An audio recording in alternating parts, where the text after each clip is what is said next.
So good afternoon, everybody. Welcome to the New York-Presbyterian Hudson Valley Hospital's Teaching Kitchen. My name is Emily, chef and coordinator of our space here, and I'm delighted to invite you all to join me in a light seafood supper.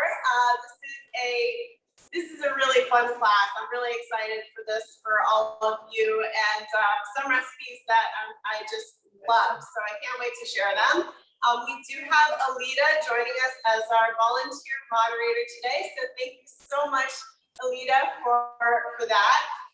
And just a few Zoom ground rules. If you have questions, you can put them into the chat box, and Alita will read them to me. Just as a note to all of you who are returning customers, thank you so much. And I usually wear a headphone with a microphone that really allows for great audio, so it wasn't working today. I just tried it. I put it back in charge, so hopefully I'll be able to pop it in at some point if we're having trouble. But for now, hopefully this works well. So thank you for bearing with me. There's always something with these, these technological classes. So very, very appreciative of all of you. And if you're having issues with audio, please let us know in the chat and we'll try to fix that. So thank you, thank you, thank you. Okay, so why fish and seafood? First and foremost, fish and seafood, great lean protein, wonderful source of vitamin D, as well as omega-3 fatty acids, which are particularly high in the cold water fish, things like salmon, of course we know, mackerel, herring, sardines, lake trout. These are all really great sources of omega-3 fatty acids, which we know are good for our hearts and our minds. So wonderful to include that. Shellfish have been eaten all over the world for centuries. They are really rich in lean protein, as well as healthy fats and minerals. And I'm just noticing a little bit of feedback noise. So I'm just going to check and make sure that everybody is remaining muted. Okay, perfect. Yeah, I can, I'm just gonna mute a few folks there. So just check your microphones, thank you. And make sure they're muted so that we don't have too much feedback noise. So shellfish have been eaten all over the world for centuries. They're very rich in lean protein. I mentioned healthy fats and minerals. We don't really think of them as a source of minerals, but they are. And regularly eating shellfish may boost your immunity, aid in weight loss, promote brain and heart health. And most of the fat in shellfish is in the form of these omega-3 fatty acids. So they're also particularly rich in iron, zinc, magnesium, and vitamin B12, which is a little bit difficult to find sometimes. So they're also one of the most common food allergens, so be aware. And some types may contain heavy metals like mercury, so you don't want to overdo it in seafood that contains a lot of mercury. Obviously not a good choice for us. Shellfish are animals that dwell in water, and they have a shell. That's why they're called shellfish, right? So they have a shell or a shell-like exterior. This can be divided into two groups. There's the crustaceans and the mollusks.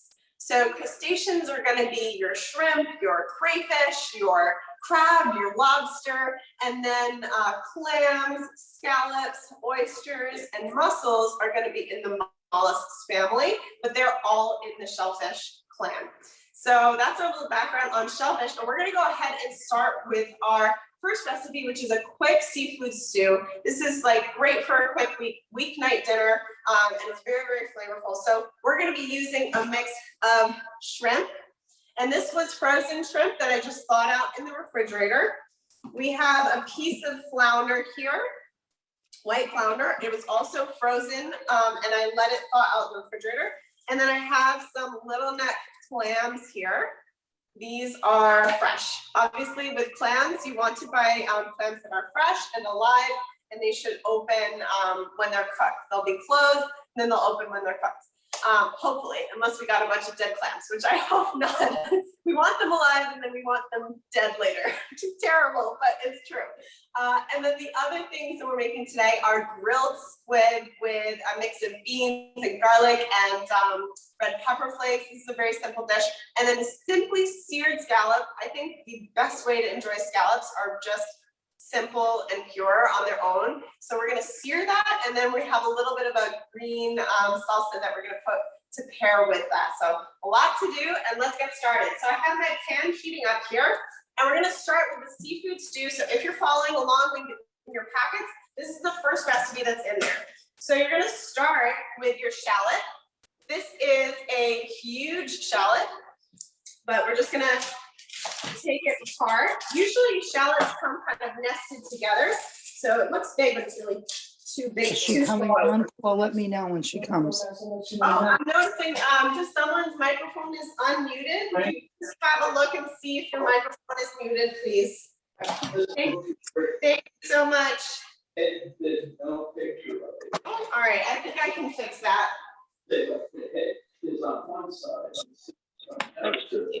Okay. Sorry, Patricia, I'm gonna mute you. Sorry. All right.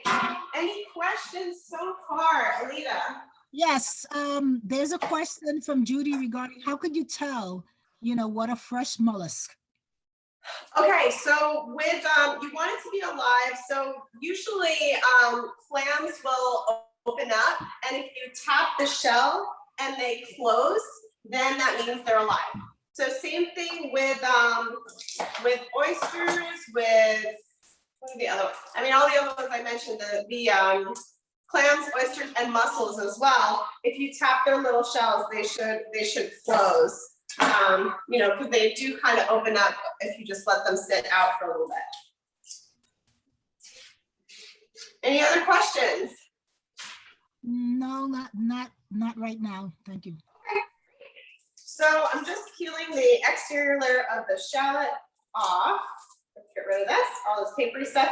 If you didn't have shallots, you could use an onion. That would be fine too. You don't have to use a shallot. But I do think of shallots as like the caviar of onions. It's just, it has a very nice taste. I mean, not in terms of price. Fortunately, they're very affordable, but they do taste really wonderful. They're just a little bit like milder and sweeter, and they work really well on this dish. So play around with some shallots in your cuisine. See what you think. You can substitute pretty much any dish with onions with shallots and see how it changes your dish. All right, so I'm just slicing these up a little bit thinner. And then we're gonna pop these right into the pan. Let's get these little bottom pieces off. We're gonna increase the heat. We're gonna add some olive oil. And this is a regular olive oil, not extra virgin. I'm just using regular today. This is what I have. And we're gonna start with our shallots. So we want them to get nice and soft. And the things we're gonna be adding next are some garlic, red pepper flakes, some bay leaves. Now I happen to have these beautiful fresh bay leaves, but if you didn't have the fresh ones, you could use the dried ones, that would be fine. I have some white wine. Now whenever you're using cooking wine, just remember whenever you're cooking with wine, you don't want to use cooking wine that you buy in the supermarket. It's very salty. So use a wine that you can drink for your cooking as well, because it's going to really affect the flavor of your food. I know it feels like a little bit of a waste because it's just going into the pan and you're not drinking it, but it really makes a difference. So, the wine that you drink, I mean, it doesn't have to be the nicest bottle of white wine, right? It can just be like a kind of average run-of-the-mill bottle. But if you want to use something that tastes good. So we're just getting our shallots a little softened, a little browned. We're going to add our garlic. So this is our garlic clove. We'll just pop the skin right off and give it a little mince. Chop that up. Just going to take off the little bottom piece. And then we're going to add that in with our shallots. Okay, so I had some prepared ahead of time just to speed things along here. I had all these ideas for this class. It's so hard to choose what recipes to make, but I think I'm really happy with the ones I chose. All right, so we're gonna add, these are our red pepper flakes. Put those in with the garlic, put in our bay leaves, and Other things that we're going to be adding to this are some tomatoes. So you can use either whole tomatoes, just pick up the whole tomato and crush it in your hand and drop it in. You can do that, or I have a can here of already crushed tomatoes, so that's what we're going to use today. But either one is just fine. All right, let's add our white wine to kind of deglaze the pan. So sometimes you get these little bits and pieces that stick to the bottom. That is all wonderful flavor, as long as it's not burned, right? So add the wine. Oh, smells good. We want to kind of lift up all those bits and pieces. We're going to add the tomatoes. All right. And the first thing that we're going to add is our clams, because the clams take a little bit longer than the shrimp and the flounder. So let's pop our clams in there. Sorry, buddies. And another thing about clams is they're very, very sandy. So you want to make sure that you wash them extremely well. So the way that I washed these today, it is a little intensive, labor intensive, but the way that I washed them today was I got a big bowl of water, salted water, and you kind of wanted the same salinity as the ocean, or salty as tears. That's another what they say in culinary school. And then I put the clams in the salted water in the refrigerator for about 20 minutes. Then I really rubbed them well, scrubbed them, lifted them out, and then put them in another bowl of salted water for another 20 minutes. And then I did this again for another 20 minutes. So this really helps the clams purge any kind of sand or anything like that. So we're adding our vegetable stock now. This is a regular vegetable stock that we're using, vegetable broth. You could also use water if you prefer. And I'm going to turn this up so that it comes to a simmer pretty quickly. Okay.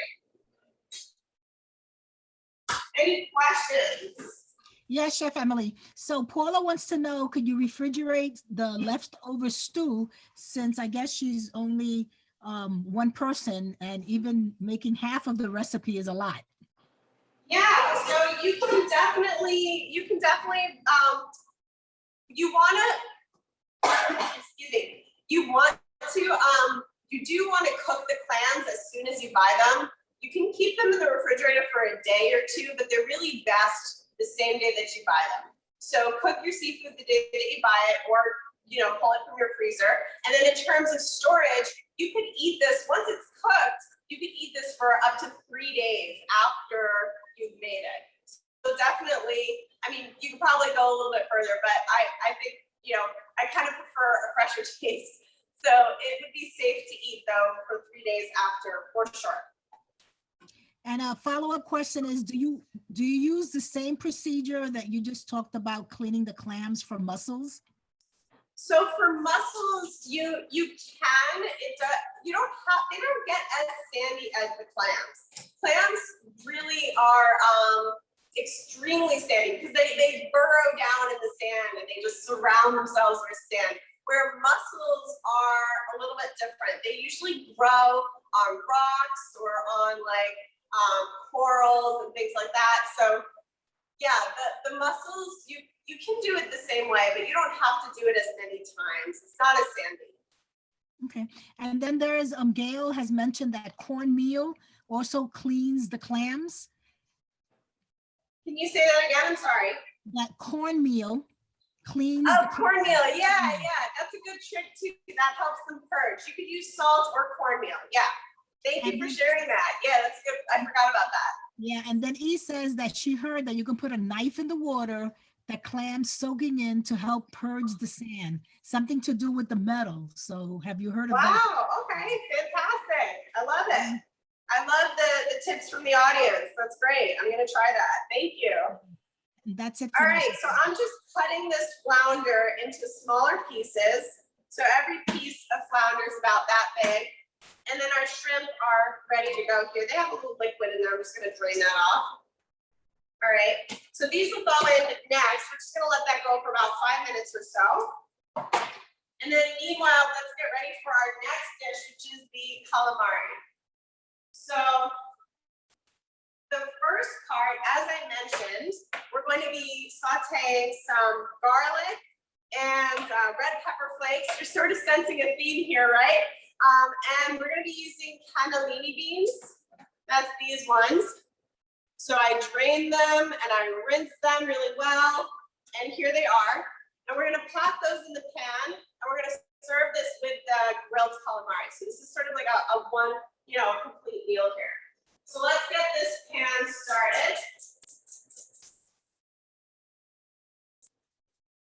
And we're going to, again, we've got the same, we've got our garlic here. I'm just going to trim the tails, our smashed garlic.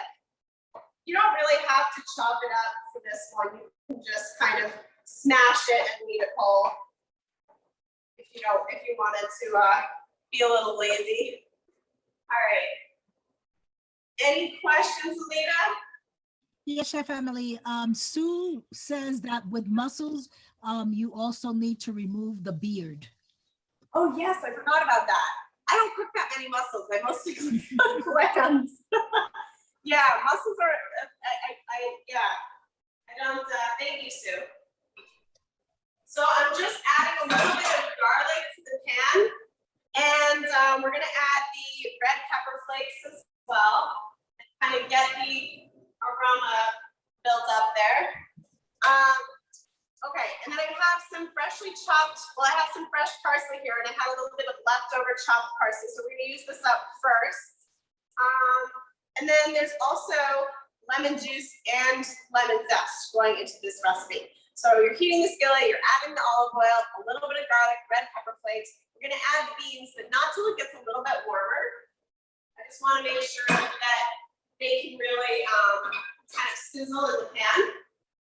And then we're gonna add, we're gonna brown the beans just a little lightly in the oil, and then we're gonna add lemon juice and lemon zest and parsley at the end. So for zesting, you just wanna make sure your citrus is washed and dried really well. It's hard to zest something if it's wet. So wash and dry it, and you can get your little zester and just take off just the most outer layer. You don't really need to go in that deeply, and it gets a little bitter when you get into the pith, so it's good to actually just do the surface. You can also freeze lemon zest if you are, feeling ambitious one day. You buy a bag of lemons, and you can just zest the lemons and freeze the zest. So anytime you need a little lemon zest, a little bump up in your flavor, you can add that lemon zest in. All right, so I'm noticing now the garlic has nice bubbles forming around it. Got a beautiful smell, a little simmer. I think we're ready to add the beans. So these have been drained and rinsed really well, right? So no can juice in there. And we're just gonna let those sit, and so they're gonna get a little golden. Then we're gonna add the parsley, lemon juice, and zest at the end. Okay. The beautiful thing about seafood is it is quite quick. Check on our clams here. Oh my goodness. So the clams look great. They are starting to open up. Back there all open. If you encounter a clam and it's still closed, throw it out. That means it is dead. You don't want to eat a dead clam. So at this point, we can put our fish, kind of pop that in there. And our shrimp, pop that in there. So we get all the shrimp in. Okay, and I'm just gonna kind of poke these down into the liquid. It doesn't take long, to cook this. So I'm just gonna let this kind of simmer for about 10-15 minutes or so, and then it's done. Any questions? I think I probably could have done like 2 cups of vegetable broth instead of 3. 3 was, for this quantity, 3 was maybe a little bit much. That's all right, you just let it bubble. And this is a really wonderful stew over just like a simple basmati rice or a kind of whole grain rice if you prefer that. It's really, really good with that. No Let's check on our questions. beans. They're starting to brown a little bit. They look really good. Any questions, Lita? No questions at this point, Chef Emily. All right, fantastic. So I'm just gonna move the stew. I'll bring it close so you guys can see it, and then I'm gonna move it to the back to let it simmer. So you guys can see. This would really even be good over some pasta or something like that. Feeling indulgent. So I'm just gonna move this to the back so I can bring the other pans forward and you guys can see what I'm doing a little bit better.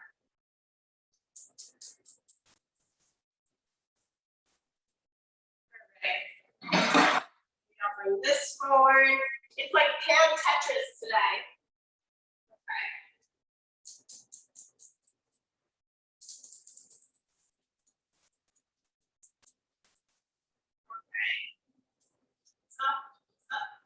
Okay.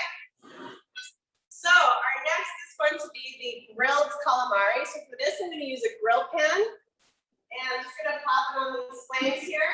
So it gets nice and hot. While I discuss the calamari. So this is a cleaned calamari. So it's been completely cleaned. And with calamari, the trick is, I wrote this in your packet so you can review it, but you really don't want to overdo it with calamari. They go from being very soft to rubbery extremely quickly. So I think this is I hope I put this in your packets. I think I did. Yeah, I wrote squid is tricky because there are only two good ways that it's good. Either cook for just a couple of minutes so that it's tender, or slow cooked for at least 30 minutes. There's no in between the squid, which will also return it to tenderness. So it'll get tough and then it'll get tender again. Anything in between and you're chewing on rubber. So this is how we're going to be making our squid today. So I have these larger pieces and then I have these smaller pieces here. You have the option to put them on a skewer. These are the legs, right? If that makes it a little bit easier, if you're trying to grill these on an outdoor grill that might have holes, in it, it might be easier to take your squid and take your skewer and just kind of weave it onto the skewer, right? So it can have a little bit, a bigger surface area, and it doesn't, here we go. It won't fall through the holes, all right? So you could probably do like 2 on a skewer. So you've got options with the squid. Just gonna check on the beans. Wow. They're kind of like popping open and getting a little golden. So that looks really, really good. So for the beans, let's just finish off the beans first while the calamari pan heats up. We're gonna add that lemon zest. We're gonna throw in the chopped parsley.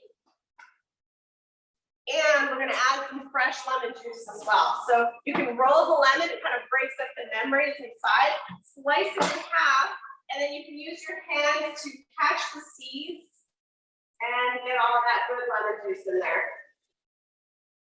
All right. Any questions before we start grilling? No questions, yes, Chef Emily. Okay, great. Everyone is mesmerized with the food. Great. All right, so we're gonna turn the beans off and just let them be beans, and we're gonna start grilling the calamari. So you do want to work with a nice hot grill pan. If your pan is not hot enough, then it's gonna stick. It's gonna make it really difficult. So a nice hot grill pan. And sorry guys, a lot of Zoom issues today. Thank you, Naomi. Thank you so much. Thank you. All right, so a couple more things we're gonna throw into the fish stew while these are cooking for about a minute on both sides.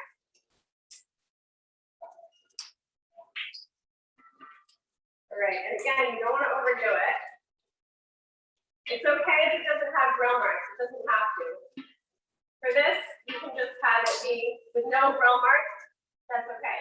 This part of the pan is a lot hotter than that part, so So you can see this part, they're puffing up, they're releasing their juices, they're almost done. We're gonna throw in a couple things to the fish too. I almost forgot. We're gonna add some pitted kalamata olives. So these are really good in this fish stew. You can just give them a nice rough chop. Sorry, my dishwasher is making noise back there. So rough chop the olives. Make sure there are no pits in there. Even the ones that say that they're pitted, sometimes will have a pit in there. So be careful. That's the last thing we want, is a visit to the dentist. We'll pop this in. And our calamari, it's been 2 minutes, so I'm going to take these off and pop them into the beans. The ones that are, done can come right off. Whoop. Bring these ones forward. Get a little more heat on this side, maybe. I definitely have a bigger flame on this side than on the part back there. You can see it's these ones were done first. So at this point you could cut them up, or you could just serve them whole with the beans. I'll show you guys how to plate it. It's really, really nice. And then finally, we're almost done. We've got some herbs for the fish stew. So we're just gonna chop up. This is a mix of cilantro and basil. So you just wanna have some kind of herbs with your fish. I don't care if it's dill or basil or cilantro or parsley, some kind of herbs with your fish. Fish absolutely love to be served with an acid, so a lemon juice or a little vinegar or something like a lime juice, and herbs. So that's the most important thing to making any flavorful fish dish is acid and herbs. All right. So we're also going to add a little pinch of salt to the beans and the calamari, and to the seafood stew as well. All right. We're almost done with that. And then I'm going to show you guys how to make these scallops. Told you we have a lot of things to do today. But I really wanted to show you, some different options. So I hope you can try these. All right. So that's 2 recipes done.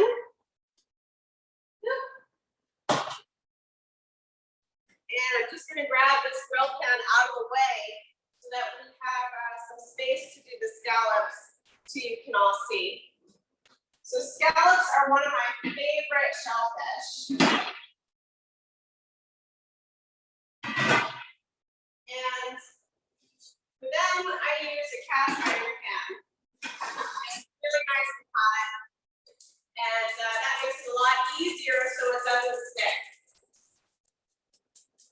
So we've got that heating up. All right.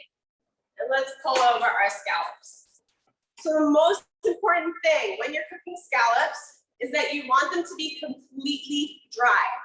So I'm even going to move these things out of the way.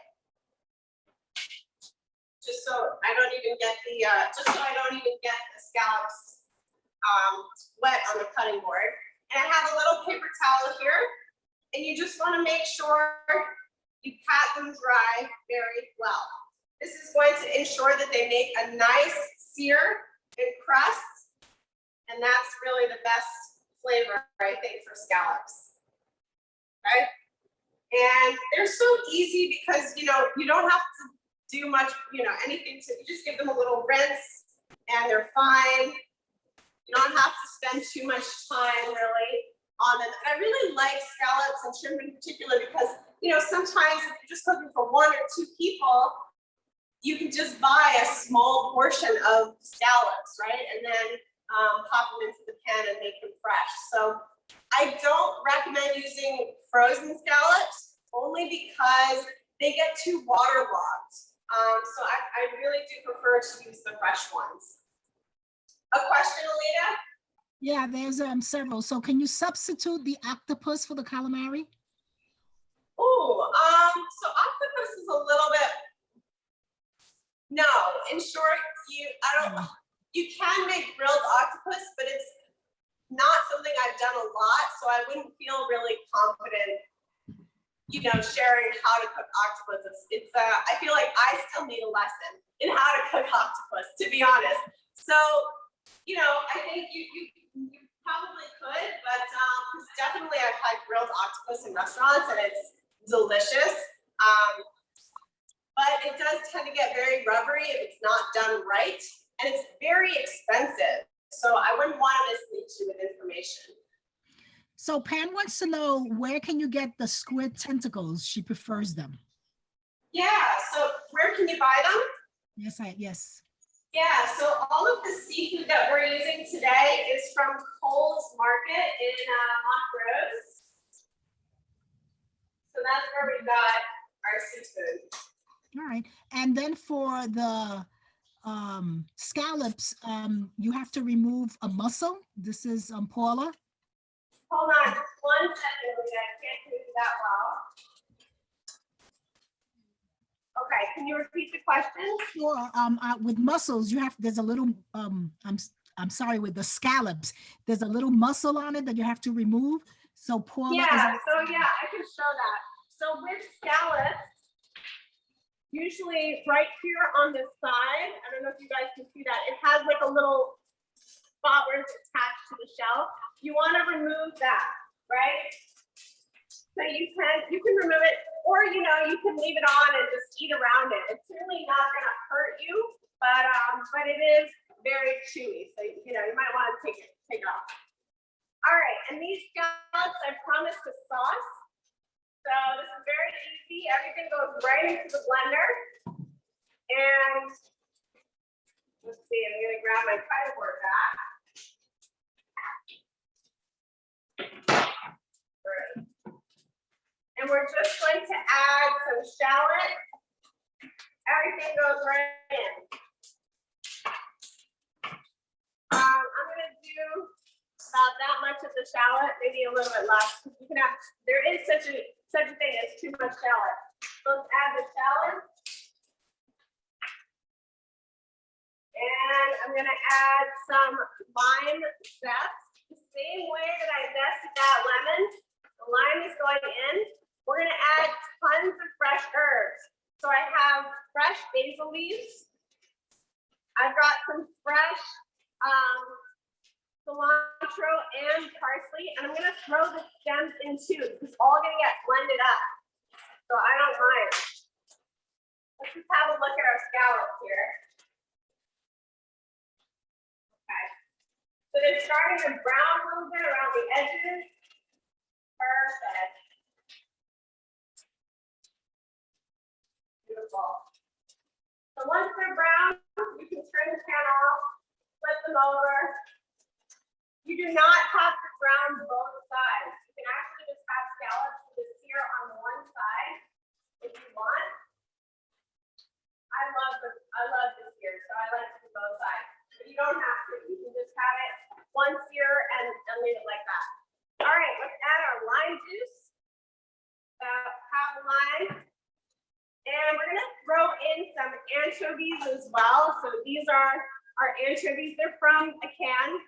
We're probably going to use about 2 or 3 of them. I'm making half the sauce recipe that you guys have in your packet. So we're going to throw that in. We're going to add some jalapeno. Again, I'm just going to do half because we're doing a smaller amount. And let's not forget those anchovies. I do not like anchovies. I'm not an anchovies fan, but I just think of them now as like a solid form of salt. And like a more solidified form of salt. And that's really helped me understand how they can be used as a flavor and instead of like the anchovy itself. So let's pop this on here and blend it up. And we're gonna add some olive oil as well. It's useful to kind of help push the herbs down. There you go. Push that jalapeno in there.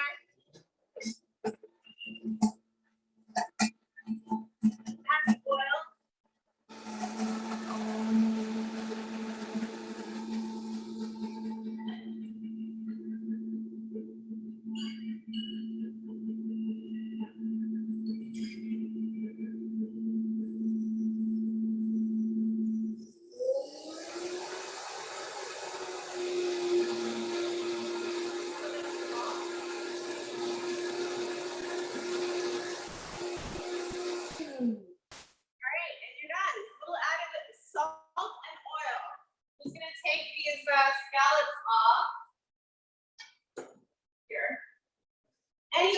questions? Yes, there is a question from Marilyn. What is the advantage of using a cast iron skillet for this dish? Okay, so the advantage of the cast iron whenever you're doing meat or fish is that you get a really good sear. Now, if you have a pan that you love and that gives you this golden sear, like these scallops, feel free to use that. But I find that, look how beautiful, right? I don't think you're gonna get that with another pan. So cast iron holds heat very well, distributes the heat beautifully, and it's really my favorite choice for scallops. Now, if you wanted to, let's say you do want to make the sauce, make yourself the scallops, and you can throw a little bit of white wine in there, just, you know, a spoonful at the end of cooking, a little pinch of salt. I often salt seafood more towards the end because it comes from the sea, so it's already a little salty. So that's just something to keep in mind or think of as well.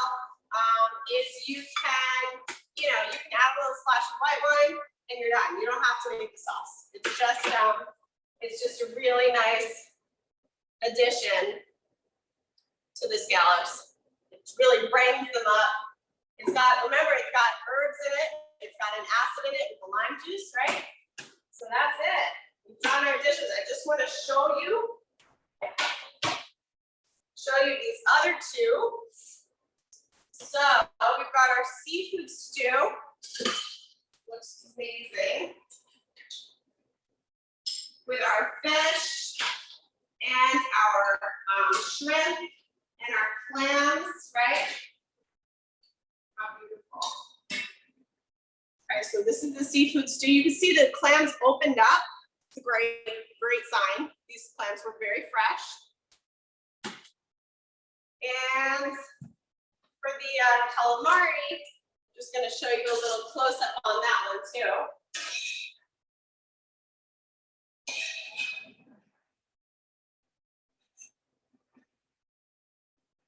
Okay, so here's our calamari with the beans. You could serve this with a little drizzle of olive oil on top, make it really shiny and beautiful. Oh my goodness, 6:15 already. All right. Any final questions, Alita? How's everybody doing? Does anyone want to share a favorite seafood dish in the chat with the group? So, Chef Emily, the question from Judy is, since the anchovies are salty, can you leave out the salt? Great question. Yes and yes. You can leave out the salt, definitely. If the anchovies are already salty, you don't need to add salt. I unfortunately have a palate that has become accustomed to a little too much salt. So it's something I'm working on, but definitely, yeah. And John wants to know who's the lucky person to eat this food. Well, John, if you drive quickly, it could be you. Thank you so much, everybody. Anything else? Somebody said skate wing. Yeah, skate wing is delicious. I do love skate wing. I don't know if I'm pronouncing this correctly, but coquille Saint-Jacques? Coquille Saint-Jacques. Scallops. Scallops. Yeah. Yeah, oysters. Oh, wonderful. Mm-hmm. All right. Will you have shad roe for the spring? I'm so sorry? Shad roe. Shad roe. Shad roe. Very nice. Yeah, I like that for the spring. Seasonal shellfish. That's a class, right? All right, everybody. Well, thank you so much for your patience with the auditory issues. I hope it wasn't difficult. And as always, thank you so much to Alita for moderating our class. So grateful to all of you for showing up. Include some seafood in your diet. It really is heart healthy, health supportive. I think a lot of us were scared of seafood for such a long time because we thought it contained too much cholesterol. Our cardiologists, we recommend eating everything in moderation. So a little bit of seafood every now and then. If you love it, enjoy it and savor it. It is our gift from the sea. So everybody have a wonderful evening. Enjoy the lovely spring weather we're having, and I hope to see you again soon. All right, Good bye-bye. evening, everyone.